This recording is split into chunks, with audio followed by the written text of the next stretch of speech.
Bore da chi gyd a chroeso cynnes iawn i'r Oedfa Ddigidol o Fai Abertawe.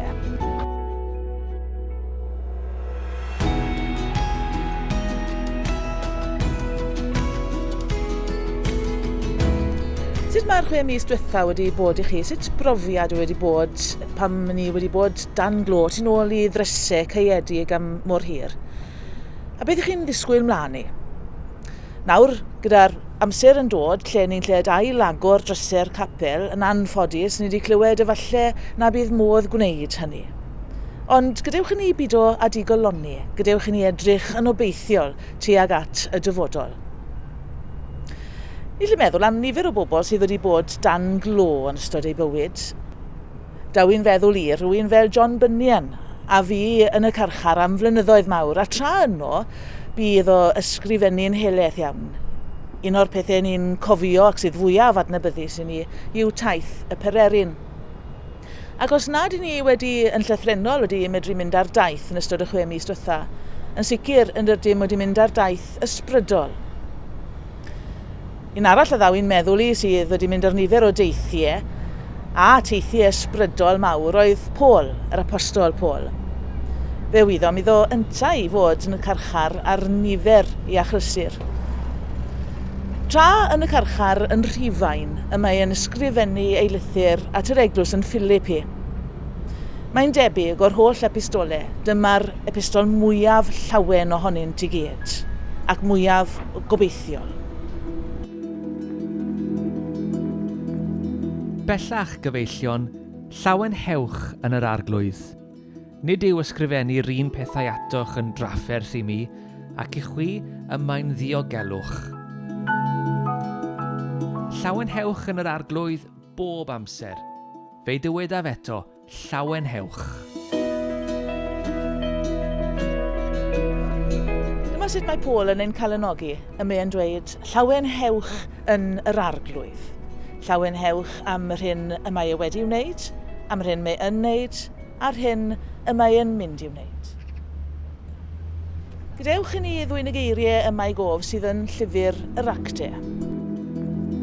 Tu hanner nos yr oedd Paul a Silas yn gweddio ac yn canu mawl i Dduw, a'r carcharorion yn gwrando arnynt, ac yn sydyn byd ei argryn mawr nes siglo seiliau'r carchar, a gorwyd yr holl ddrysau ar unwaith, a datodwyd rhwymau pawb.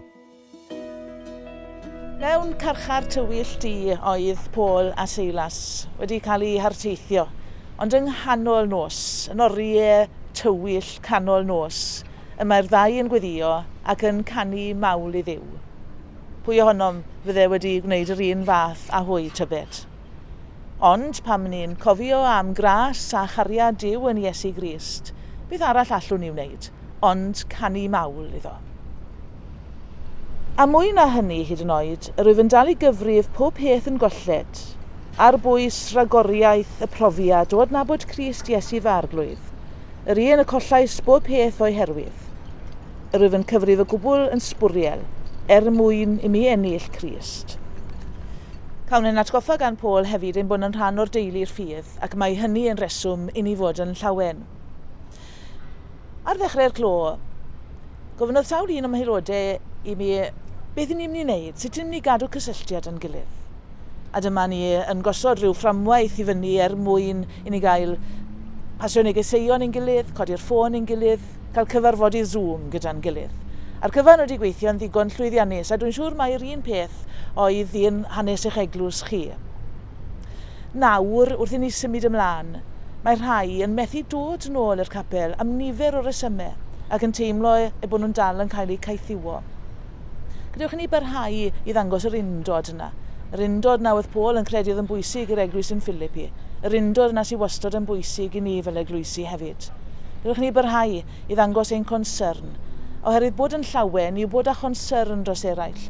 Bod yn llawen yw clywed am llwyddiant pobl eraill. Bod yn llawen yw clywed am iachad pobl eraill. Bod yn llawen yn wir yw dod at ein gilydd, ond ni wedi profi bod y dod at ein gilydd yna yn gallu bod mewn sawl gwahanol ffordd. Felly gadewch i ni gofio mae un teulu ydym, a bod yn llawen gyda'r wybodaeth yna, a gyda rhyw sicrwydd bod ni'n un o hyd yng Nghrist.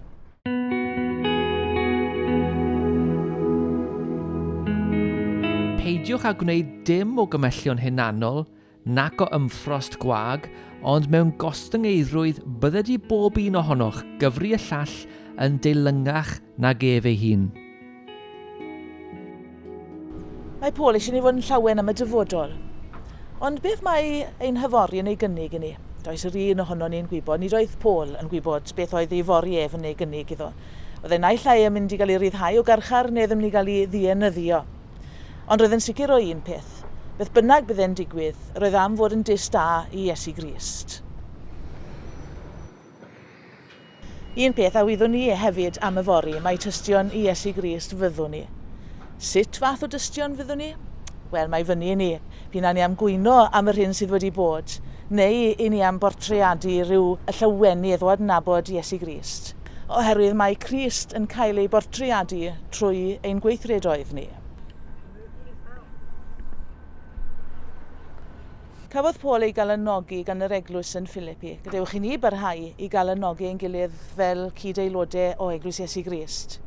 Efallai bod ni'n teimlo bod y cyfnod yma wedi bod yn gyfnod anodd iawn i ni, ac yn gyfnod lle ni wedi cael ein anodd i ymdopi.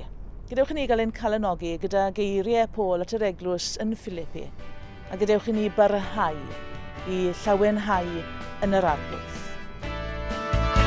O llawenhewch Crist sydd ynom, mae gobaith nefoedd ynom ni. Mae'n fyw, mae ysbryd ynom, o codw nawr faddin, codw ni.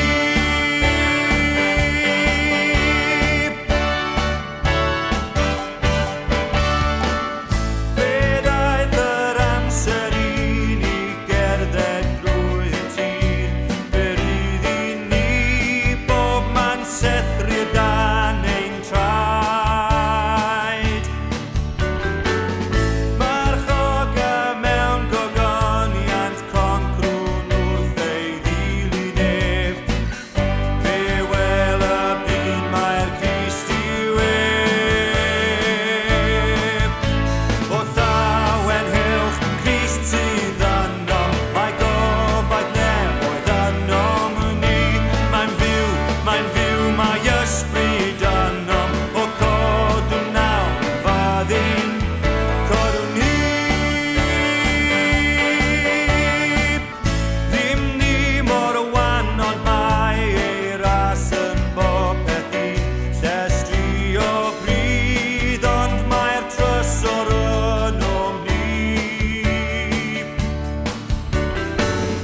Ein holl wendidau ni yn gyfle newydd efau tri, fel bo'r gogoniant iddo ef. O llawenhewch Crist sydd ynom, mae gobaith nefoedd ynom ni. Mae'n fyw, mae ysbryd ynom, o codw nawr faddin, codw ni.